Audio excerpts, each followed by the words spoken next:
Thanks everyone for coming. This is a good showing. Appreciate everyone making it out. A couple newish faces, maybe, kind of, sort of. So we'll go through the announcements. So a little bit about us. We're a community for software developers. Our mission is to educate, empower, and connect software developers in the Richmond, Kansas area. Most of you are probably involved with our Slack channel already, which is the main form of interacting. We have a code of conduct. devICT is dedicated to safe and harassment-free experience for everyone. We don't tolerate harassment in any form. If you have any questions, there are a bunch of different ways to either get clarity, or if you experience an incident or anything and want to report that, just go onto the website. There's a reporting form in place. Like I said, you can get involved with devICT via the Slack, which is probably the easiest way, and I think how most of us probably met one another. Go to devict.org and just sign up that way. You can also watch past presentations on devict.org or the YouTube channel, or kind of a mix. Sounds like we're pretty up to date on those. Right? They're on YouTube anyway. Okay, cool. That's good enough. You can also donate. Membership's free, but donations are appreciated. Doesn't have to be much. Easiest way to do that's with Patreon. Throw in $1 or $2. It's not a big deal. It's kind of like having a broad base of donors, so that if one person leaves town or gets a job or loses a job or something, like, it doesn't affect the organization. We just have $1 or $2 less revenue. So we like lots of small donations. We're in the black now, aren't we? It goes back and forth like every month, basically. Like, there's always some noise in Patreon, so I think the cost should be stable, and if I remember right, the donations, they update automatically, right, on this? So not on this. Yeah. If you go to the website, devict.org/support, that one is, that one like actually calls the API. Let's find out. No, the suspense. Oh, yeah, 108.2. So there you go. Well, I added Amazon Smile, so. Yeah, we're on Amazon Smile too. I have a couple questions. Yes. So some devICT events were allowed to smoke. Can we smoke at lightning talks? Is that? It's not lightning talks, and no, you can't. Is it not lightning talks? It's no. I have a next question. Are we allowed to yell out wrong or like right? No. Okay, just More so than smoking, less so than yes. You can also give a talk, get to learn about a topic, or prep for a conference, or just kind of get to know the community. And we have a mentorship program. If you're interested in that, check out devict.org/mentors. There's a list of people there. Feel free to just DM them in the Slack channel too. Like, that's completely cool. Or just post in general, hey, I have a question about whatever it is. I need some help, and you'll get flooded with responses. Unless it's about robots and converting radians to degrees. You get a lot of responses. We have a number of different organizations we're not technically affiliated with, but we try to kind of co-support. So Make ICT is a big one. Women Who Code, which is, it sounds like, more active now than it had been kind of over the past 12 months or so. So if you identify as a woman, you're interested in that, definitely check out meetup.com/WWC-Wichita. And then a whole list of other ones, I think. One of the Linux groups probably just put on the Linux Fest here not too long ago. So we have a host of events that I can't ever keep the days for straight. The recurring ones are Study Hall, which is Monday evening, Code and Coffee, that's kind of the same thing, Thursday morning, so they're basically just like little jam sessions to get together and work on a project. Game Dev Potluck, first Saturday of the month at 10 a.m., which is game dev focused, but you don't have to work on game dev stuff if you don't want to. Go User Group. George, you want to plug anything? This next month, September 12th, we're actually meeting NetApp. And what's cool about this presentation is it's going to be basically a tutorial on how to make a RESTful API in Go. So I think everyone can get something out of that. So come through if you're interested in Go. If you're at Dirty Gopher, go to that one. devICT.social. don't think we have the next one scheduled, but it's coming up sometime soonish. Ed? They're scheduled like ad hocly. Yeah. Sometime soon, maybe? Maybe not. I gotta Okay. give you an answer. And then Dev Launch and devICT presents is where you're at right now. Okay, next month, Jacob actually is going to be giving a talk that I think is a really good complement for tonight's talk because it's the same underlying topic approached from a very different angle. So I think it'll be cool to like kind of compare and contrast between the two. And the shortcomings in this talk, I think he will address really well, and hopefully vice versa. So it'll be a neat pairing. Which leads me to what we're going to talk about tonight, which is comparing developer salaries between cities using our kind of by Casey Woolfolk, which is me. I'll dive right into that.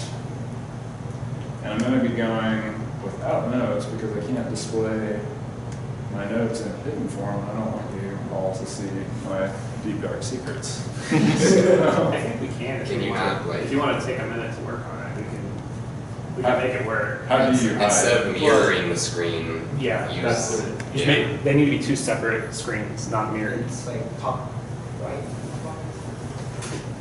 Next to the Do you Wi-Fi need bar. some computer kids? I don't. Not a thing, just a Like a just a screen Mac thing, thing. Like yeah. goes with the settings. I don't think I would know. It's on the Wi-Fi bar. Yeah, Which- this which- is what he's talking Yeah. about. Just oh, that. yeah. Use a separate display. Ah. So now that one's just a blank desktop. Let's drag the presentation over there. I also use the default background.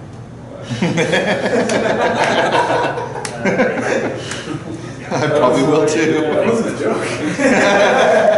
So do I actually, except mine's even worse. It's the Ubuntu 18.4 Bionic Beaver, so it's like a And beaver. then like I use Linux Mint as well, and that one's really ugly. What is it? It's like a stylized L. It's like computer graphics. It's like I should change it. I should. Oh, So then you've yeah. got slides, notes, and I only see it like once a day. Awesome. I always make it bigger. Yeah, that should be good. Okay, cool. See, we always Welcome say, back, Jacob. yeah. We always say you learn something by giving a talk, and I'm already happy. So here we go. We're going to talk about developer salaries, and we're going to compare them between different cities with a particular focus on Wichita. And the main goal for this, and I think frankly what we're probably going to have time for, is talking through the findings and maybe like a very light smattering of the code. If you are interested in diving into the code that generated all this, it's on GitHub. I would love it if people would clone it and play with it and run little what if scenarios and like try to find bugs in it, because it top helped me a little bit, but otherwise it's kind of been me digging through it. And you know, anytime you're working on something alone, like there's always potential for bugs and things. So would strongly encourage everyone to check it out, and I'd be happy to give like one-on-one walkthroughs or whatever, because I don't think we'll have a ton of time for that. Okay, a little bit about me.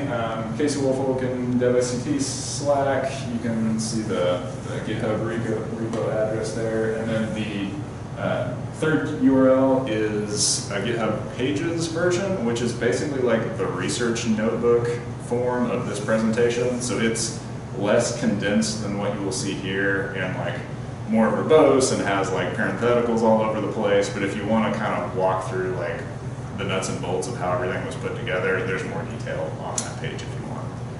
It was generated with an R notebook file that gets knitted into HTML. So it's kind of like the Jupyter notebooks in Python, but like you can kind of weave code and text together with Markdown. So it's kind of a neat format. Depending on how you count it, I've been a developer for either 1 year or like kind of 3 years or kind of like 8 years, just depending on how you count my experience. So I bring that up because I probably have like less skin in the game as a professional developer than some other folks might in this group. And hopefully what that means is I can come at this with a slightly objective viewpoint. I mean, I'm still a professional developer right now, so like I'm not totally unbiased on the topic, but hopefully having some experience on the data analysis side and like less anchoring on the development side just gives some clarity of view, but you guys can be the judges of that. So the motivation for this talk, if you remember back, and you're active on the Slack, remember back to February, there was a tech council discussion about basically like they were trying to raise some funds for this local group that's trying to like promote tech literacy and the tech ecosystem from a very kind of corporate driven standpoint. And like the first question that got asked during the Q&A standpoint was about developer pay, and it blew up in our Slack channel, not in a bad way, like it just generated a ton of conversation, as you might imagine. So it's a very emotionally laden topic, like developer pay. There are concepts of like self-worth that are kind of tied into that, so like it's hard to not be emotional about this, which is really interesting because at its core, it's also like a very empirical question, right?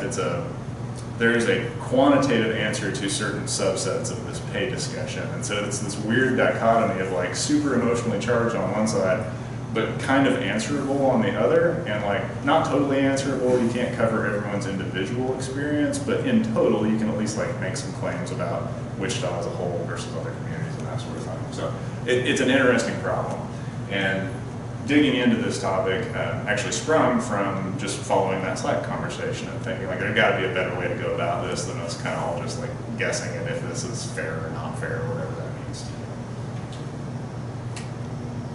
So I wanted to answer 3 questions, and it's kind of 2 questions with 2 parts to the second one. So the first one is, does Wichita have a developer shortage, which is something we talk about occasionally, probably less so than the pay, but it seems to be like a related topic and also fits into the data set we'll be using here in a second.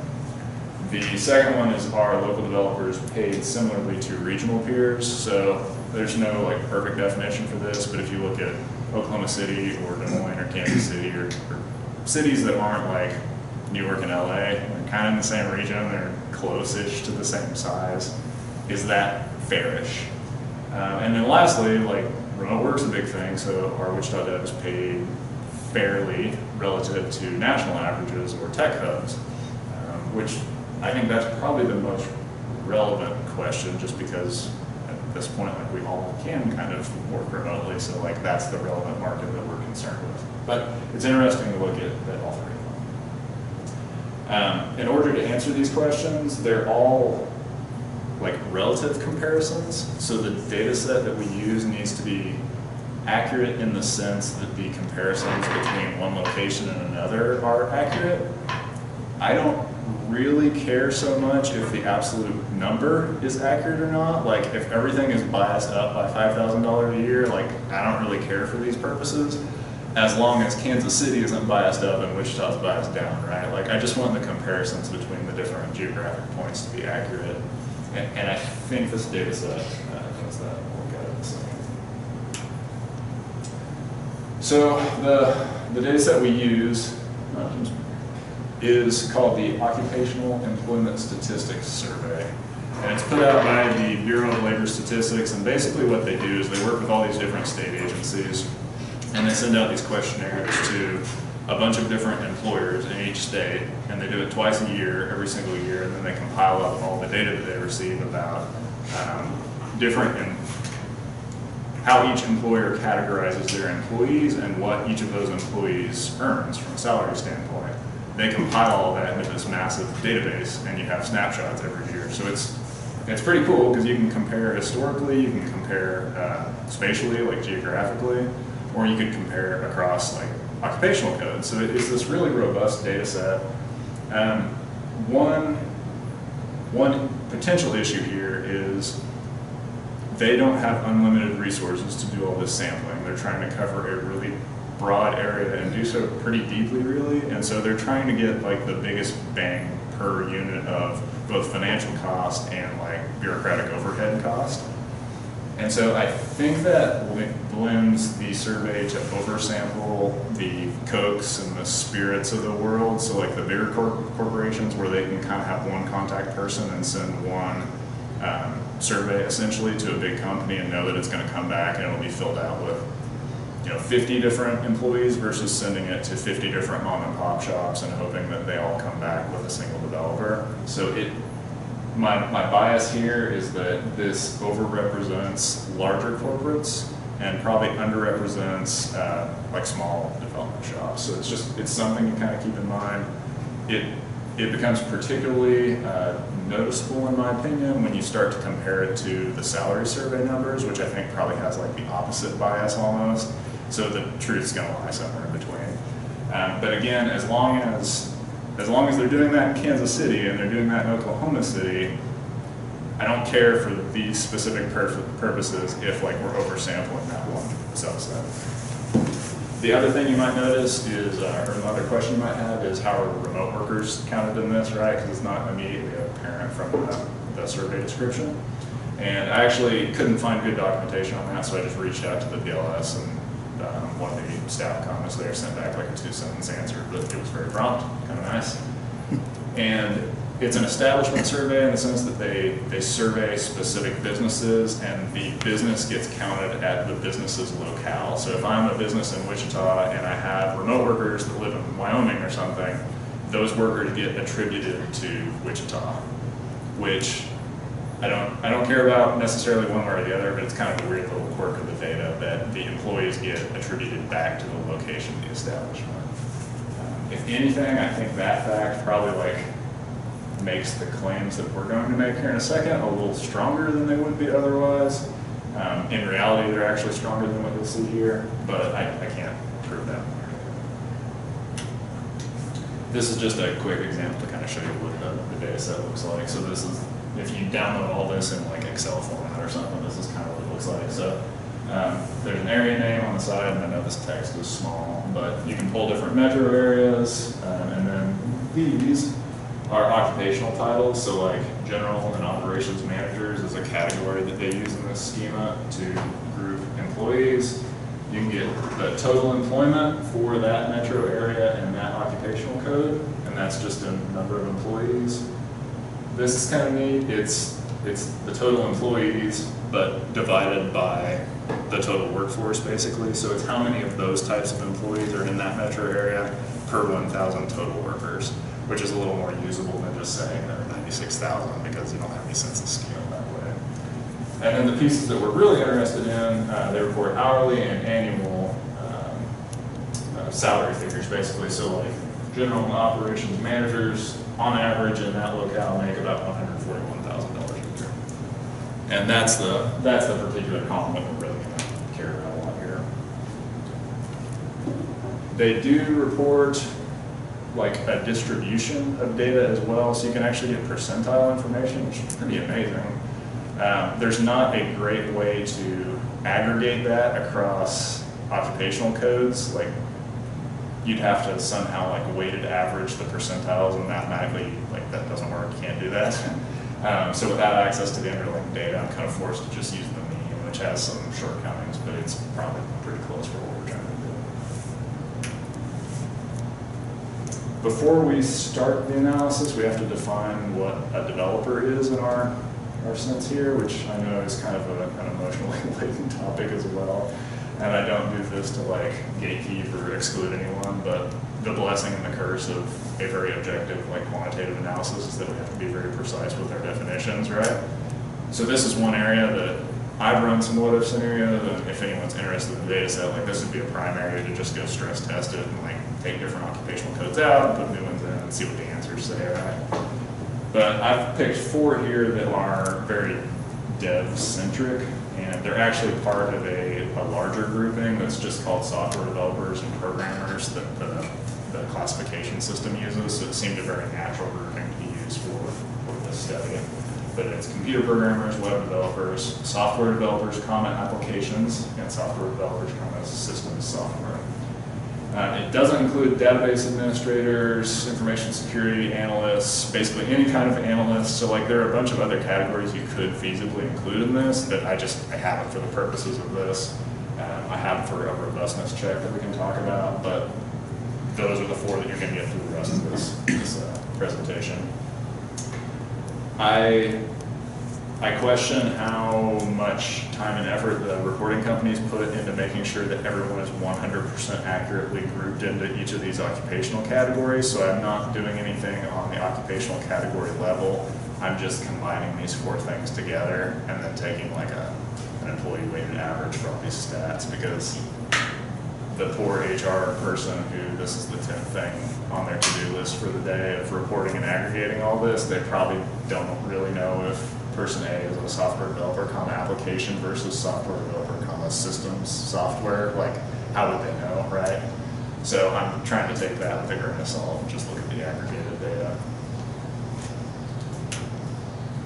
Okay, so that's all kind of the preamble. Let's get into the fun stuff now. Does Wichita have a developer shortage? Yes. This is actually a pretty easy one to answer. So what this does, it looks at that stat that I talked about before, which is how many of these jobs exist per 1,000 total jobs, to get all these locations on an apples-to-apples basis based on the size of the city. And if you look at some regional peers, Wichita has fewer developers per 1,000 jobs than like any of these other locations on this list. I tried to pick a few that I think were featured in the Sean report, but this list is admittedly arbitrary. Yes? Casey, when we say per 1,000 jobs, that's not like per 1,000 development jobs. No. That's like any kind of job. Total jobs. Being an accountant Yep. would increment the number of jobs. Yeah, so if you have 1,000 working people in this Wichita analog that's much smaller, you would expect to have about 5 of them be developers, according to our definition here. But in Kansas City, 15 of them would be developers. Yeah, which is pretty crazy. I mean, like, we'll talk about margin of error here in a second, but like 3x the developer intensity, like that's pretty big. That's big enough to outweigh the margin of error. And the next slide actually shows relative to some national peers, and I included San Jose. Like, this is basically right smack in the middle of Silicon Valley, right? So like, it's almost kind of a joke point, and it is pretty astounding that it's not too far from like, what, 100 developers per 1,000 jobs. So almost like 75. yeah, like almost 1 in 10 people in there. Like, that's insane. But still, national average is here, and it comes out to about 11 versus the 5 or 6 in Wichita. Yeah. So when you say shortage, you mean in like an absolute sense, not like compared to the number of like job openings? Not compared to the number of job openings. Shortage is probably sloppy language on my part. It is we have a lower density of development jobs than you would expect from regional peers. So shortage of jobs, not shortage of developers. Kind of. I mean, like, so like, you can make that argument, right? So the way this is measured is, are there employees in the establishments that are being sampled that have development jobs? So like, there could be latent workforce out there that is unemployed or is underemployed or whatever, that like this won't capture at all, which I think is kind of your point. Yeah.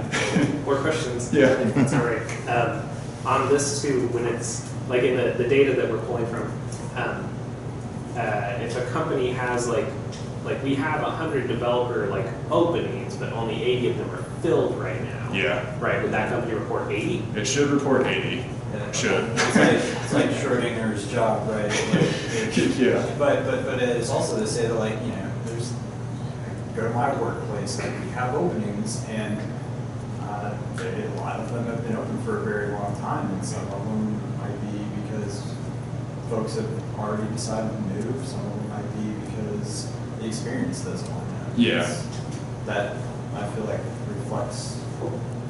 Well, and like you bring up experience, this says nothing about some of the aspects of the salary survey that are kind of nice, which is that it includes experience, it includes education to some extent, like a little more precision around job categories and benefits, like a bunch of other things that aren't captured in this at all. This is a very blunt measurement, but it has the benefit of being broad enough that we can make comparisons, right? So it gets back to that trade-off of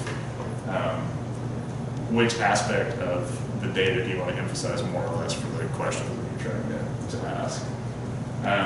So this may or may not be like a good or bad thing. It's kind of hard to put like a qualitative assessment onto this, just because it's not necessarily a bad thing to have like a smaller than the national average proportion of developers. By virtue of the fact that we are focused on a couple industries like aerospace, like something else in the equation has to give, right? Like everything can't be above average. But if you think that development and developer jobs are particularly well suited to the way that the economy is shifting and kind of those future trends, then this may not be the most bullish signal that you could imagine, right? So you can kind of go either way with it. Overall, I'm not thrilled that we're at the bottom of the list. A more perhaps interesting question is, are Wichita developers underpaid? This was the one that comes up repeatedly. And the answer is maybe. Like, this is a tougher one, particularly with the regional comps. So let's step back and ask ourselves, like, how much are devs paid just to start with? And I know we're not focusing a ton on absolute levels, but it's tough to ascertain this number even with a good survey. So like, let's use a couple different approaches that we have and try to triangulate. So one is the salary survey, which for the developer role, the mean kind of comes out to about $70,000. If you combine different titles together, it's in the 70 to 80 range, which that doesn't seem crazy by any stretch. Top over here actually had what I thought was a pretty clever idea for this Glassdoor data, and just like combed through, I think it was what, 4 years of 3 or 4 years of historical data from Glassdoor, and scraped the salary numbers off of that, which it's not perfect. Like, you can think of 1,000 ways that might be, it's lagged, and like we don't have an accurate sampling, and blah, blah, blah, but like it's kind of a nice little tool to triangulate with. And it came out to about 73.5 with a very wide dispersion based on the job title, as you might imagine. There were some in there that were like 120 plus, if I remember right, that were a little more senior or had some managerial requirements baked in. And then there were a couple that were like 40. So like it's all over the place, but if you average it out, it's kind of in the mid-70s.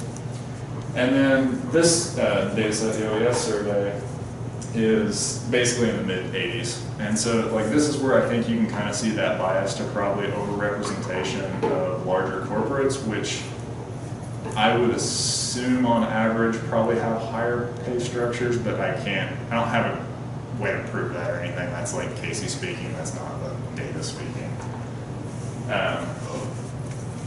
There's also a calculator from Stack Overflow. So I think Kenton might have posted it again the other day. If I remember right, it's somewhere in like the low 80s. I don't know how accurate that is, but the point is, like, we have these multiple different things, and they're kind of lining out somewhere in like 70 to mid 80s. I just got confused for a second, and then Yeah. I think I figured it out. But if I could just clarify, these are all numbers for Wichita. Yeah. So according to Glassdoor, the mean developer in Wichita makes $70,000. According to the postings that we scraped off of Glassdoor for Wichita dev-related jobs, yes. Yeah. Cool, thank you. So plenty of wiggle room in that, but yes, that's the goal. We mentioned the salary survey, so it's coming. Kenton actually just put together like the new question list, and you might know better, Jacob. Do you know when that's going up? I have no idea. Soon, like very soon. It's all put together, it's ready to go. Kenton soon. Kenton soon. That's a fun. We'll poke him. Jordan. If you care about this stuff when it's on Slack, fill out the survey. You don't have to. I'm not gonna be mad at you if you don't. But like, if it means something to you, that's how we go about making a counter argument that's based on more than just mere speculation. So if you're passionate about it, fill the survey out. It's 15 questions. It's super fast. It'll probably take less than 5 minutes to fill it out. In fact, I'd be kind of surprised if it takes 5 minutes. But check it out. It's coming soon. It'll be all over Slack. So that's my diversion. Okay, the fun stuff. So compared to regional peers, this is the 2018 version. We're kind of low to middle based on this data set. And I'm going to point this out. No one's going to do it anyways, but I'm still going to make a request, which is these are 3% error bars, which is roughly it's like a 1 standard deviation plus or minus around the occupational estimates. So it's not exactly right because we're aggregating a couple different groups together, but it's pretty close to being like within this band, we don't know where the real value lies. Like, it's just statistical noise based on the sampling, right? And the reason I bring that up is these are all really close. And the fact that the lowest one in 2018, you know, the 3% band lines up pretty well with the top one means that they're close enough that we can't make a strong statement that Des Moines is really any different than Tulsa, right? Which sounds like kind of a cop-out answer, but in my mind it's not, because what that's really saying is the region has effectively priced itself fairly or similarly, right? Kansas City is not demonstrably higher than Wichita versus Oklahoma City versus Omaha. Like we have this regional band that's all kind of sitting close-ish together, and they may oscillate back and forth in any given year based on either the sampling or actual like underlying trends, but they're kind of close for what we're looking at. And just to illustrate that point, this is the 2017 numbers, which were actually what we were using when we first started running this analysis, and I got really excited because Wichita's at the bottom. Like that's way more fun to talk about, right? But again, like you look at the air bands, and it's kind of close, and you can see like Kansas City moved from, in 2017, the very top one, to the second to bottom, which again, I don't say to like discredit the survey. I only bring that up because the values are all so close together within that band that like we can't really compare on a regional basis. So that is perhaps not the most exciting thing ever, but compared to national peers, we actually can make some pretty good comparisons. So this is again 2018 data, CC Wichita. It's not at the bottom, but it's kind of like mid half of the regional tier. This is the national average at 105. These are not adjusted numbers in any way. Like this is just a literal salary number. And then again, like I included San Jose and a couple like mid-tier tech hubs with Austin and Denver. But like even just focusing on the national piece, it's $20,000 higher than Wichita, which is 22%. If you compare to Silicon Valley, it's it's $50,000 higher almost, and 57%. So like clearly on a national basis, there's a huge discrepancy. It just so happens that the region is all priced, and again, you can see here like relatively similarly. So this question will probably come up. It's a problematic argument in my mind because like it's not clear that cost of living differences should be essentially forfeited to the employer in any case. And even if you make like some impassioned plea for that, the market as defined by the national average of $105,000 per year is telling us that's the value of your labor over the course of the year. It would be crazy for us to give away labor at a lower rate just because like it costs less to rent a house here, you know, like that argument doesn't really stand up. Cost is not price, like they're two different things, and the only thing that cost is really useful for in determining price is like finding out a minimum. Because if it costs $200,000 to live somewhere and you're only paying developers $100,000, like you're not going to get any developers, right? Like it's a minimum, it's not a ceiling, it's not an average, it's just the minimum. But the question comes up, and at least for places like San Jose, like it would be nice and interesting to see how much of that they give back just because it's super expensive to live there, and like everyone knows that. So like let's just address that issue, and then we can all move on with our lives. Compared to regional peers, again, it's close-ish. It favors Wichita. Wichita's like, I think it's the cheapest place on the list by just a hair. They're all super close.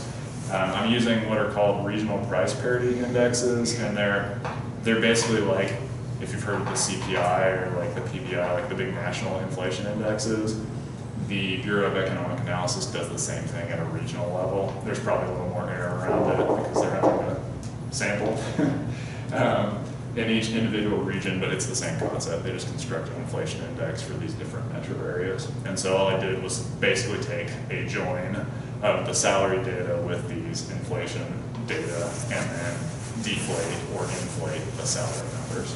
So the disadvantage of that is, in absolute terms, like kind of ignore the numbers on these x-axes because they've been inflation adjusted, so like it's hard to make sense of what a dollar in inflation adjusted terms really means.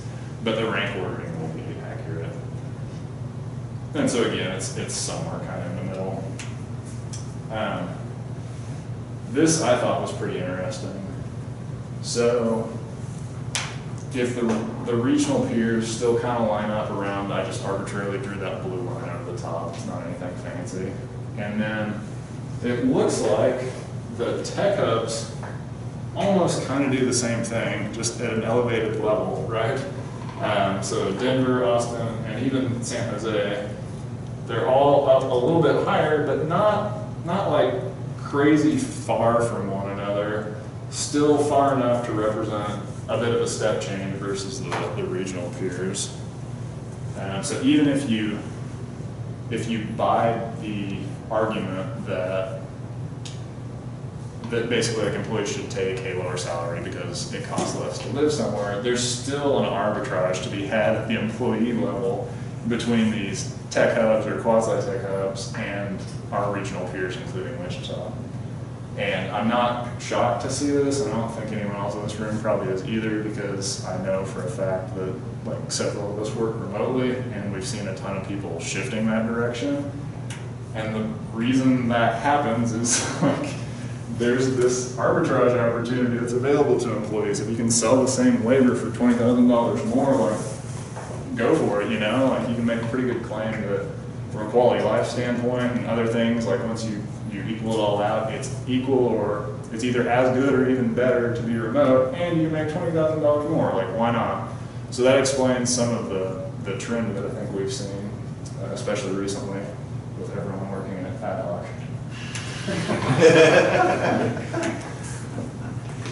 But yeah, that's kind of the gist of the analysis. I mentioned a robustness check, and normally I wouldn't like bring those up in the context of the main presentation, but I thought the findings were kind of neat. So if you include a couple different job categories like database administrator and security analyst, there was one network analyst role that I couldn't include because Des Moines didn't have figures on it or something. Like it was just some weird quirk of the data set. But if you include those and run the whole thing over again, it pushes the Wichita number pretty close to the salary survey, that mid-70s figure. So that's another way that we might kind of bridge the two, although salary survey dev only was low 70s, so that doesn't really fit. But it bridges closer to the salary survey, and it pushes Wichita like lower on the list on pretty much, well, on all of the salary related metrics, which I don't have a good, I can't really explain that. Like I don't know why including those categories would make it look worse versus better. I don't have a good mental model for if database administrators are paid less fairly than developers in Wichita. That's a pretty like specific question to be looking at. But what's helpful about that to me is even if you include some extra job categories, like it doesn't change the sign of the analysis or something. Like it doesn't refute the findings that we've just looked at. If anything, it actually reinforces it and says it could even be like a little stronger than what we've seen here. So that's the kind of stuff you're looking for with analysis checks and analysis. So that's the gist of it. So questions? Yeah. I just want to echo, like the fact that the OES survey counts a remote worker at the place where the company is kind of disappointing, because it's like, this is an interesting presentation, but how many people here work remotely instead of showing them?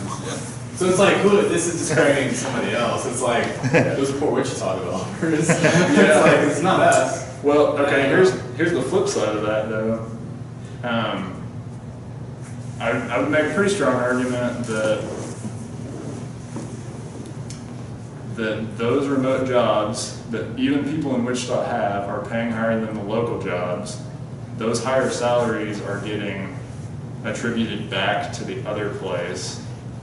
So like, it kind of makes the data that we see in this feel more accurate. Like, it doesn't matter how Casey feels about it, but like. And still possibly at that like, but cost of living rate, Yeah. right? Yeah. So yeah. I don't know how I would prefer it. I don't know. I've gone back and forth on that. Like, would I prefer it to get attributed to the place where the employees live versus where the company sits? And I can kind of argue either way on that, but It'd be interesting to know how much a company would try to save money on us Midwest remote people. I don't know how you figure that out. Yeah. Well, does everybody here who works remotely, do you get paid the same as other people in every other location? You mean as like your coworkers at your Yeah, work? because I know I don't. Like AT&T has a regional map, and like there's regions. So you get paid more in California if you work for AT&T. Just all the titles skew up. Yeah. You know, it's like there's one reason I couldn't actually just move to California because they'd be like, well, we're not going to move you up there. I don't know. But that's a big company. So I just got my job on Monday. And, I'm pretty sure that if I'm remembering correctly, the recruiter said that there was like a cost of living adjustment, but it's Yeah. still well over like which number. Right. It's just So it's like. Ad hoc doesn't have it. I'm pretty sure they don't, because they even released like salary bands for each role. So Yeah. and then I was smack dab in the middle, so I don't think they adjust. So we're Kansas rich. Yeah. Well, yeah, I mean, if you're local, if you can pair that advantage on cost of living with the arb of selling labor nationally while living, like, that's a pretty good deal. That's kind of cool. Well, I've always wanted to do arbitrage. This is really cool. I'm just doing it. I didn't realize it. You arbed like 3 jobs in a row, man. That's not good. That's on camera, man. Ed Manginelli. No, I do think this is really interesting though, because this is like this is data, when we're talking about this really is just about the local companies that are mostly not doing remote stuff and hiring local employees. And then the question is like, are those companies competing with San Jose? Like, do they need to care what San Jose stuff is? And that's for them to answer. I mean, I have my opinion. Just, yeah, they absolutely are, but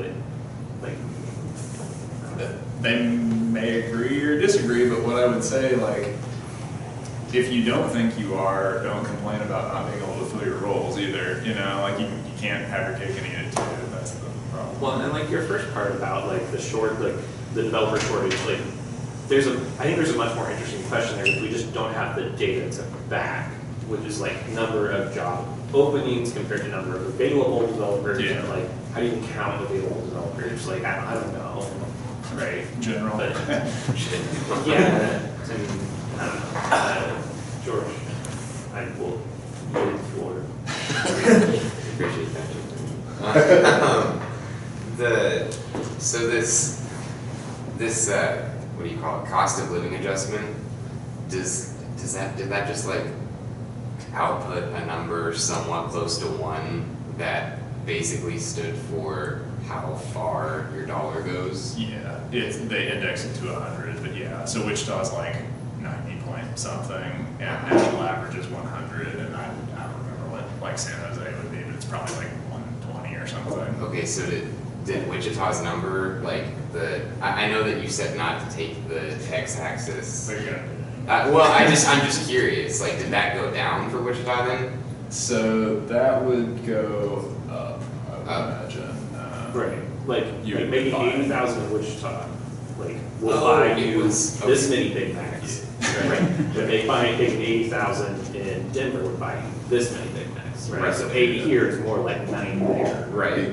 Okay. Yeah. Alright. So like you could Actually, buy it's the San same Jose thing. by what, 120 or whatever the number was, which is why that bar comes down. Okay. Okay, cool. I think it would have been interesting to look at the jobs per 1,000 for the regional differences. Because it looks like once you're a big enough city, it's like gravity. So yeah, you have the jobs per 1,000. Mm-hmm. So like just compare Wichita, Tulsa, Oklahoma City. Like it would be nice if regardless of your size, you had the same amount of jobs per 1,000. Yeah. But obviously, like, the bigger you get, that number goes up. So like I don't know, more focus on the regional difference in the jobs per 1,000 would be interesting. Yeah. Like what's it? Okay, actually, Omaha's on there. I That kind of sucks. That is the regional difference. Well, no, it's a good question about like, I hadn't thought of it this way, but yeah, I think you could, this is a testable question, but you could make a pretty good blind assertion that I would imagine the intensity of developers increases as the size of the city goes up. That's a hypothesis, not like a statement. But you could look at it, I just haven't I don't know the populations that well. Like Kansas City is significantly bigger than us, but Omaha is close. I think so that is kind of it's interesting that they're way out ahead. I mean, Oklahoma City's pretty surprising that they're so low, they're pretty big. I'm intrigued that all these places are so similar in their cost of living and their salaries though, because I kind of got the impression after visiting Oklahoma City and their tech, they had this thriving tech scene. They're not that much higher than us in jobs per 1,000, maybe they're just bigger, but also their salary and their cost of living are so similar because I don't know, I didn't know that Wichita was competing with Kansas City and Oklahoma City. I always felt like we were like the little group. I mean, we are as far as the numbers, as far as the salary and cost of living are just the same. Yeah. So, because you hear about people moving to Kansas City to work for development. Like I feel like a lot of people there's more jobs there, but it doesn't pay more. I think that's the thing. It's just because there are 3 times as many jobs there, it's just easier to find. Yeah, which matters. Yeah. Population. That's true. I thought they were making more money, but also spending more to live, but they're not. That's true. And Not really. again, like, if the bias I have about how they're sampling relative to our devICT group is accurate, then like we're gonna hear a lot about that because our group is probably underweight, Cokes and spirits and big like corporate development places, and overweight smaller shops and people that are a little more invested in the community and that sort of thing. So can you, not to dive deep into it, but can you show us how we would mess with these numbers ourselves? Yeah. Like I saw you have a link, but like, what do we do? So, We can't see your screen if we're only seeing that. So all the small towns, we're like the incubators. We're like the minor league teams. And you hope to get drafted by the tech hubs and major league team.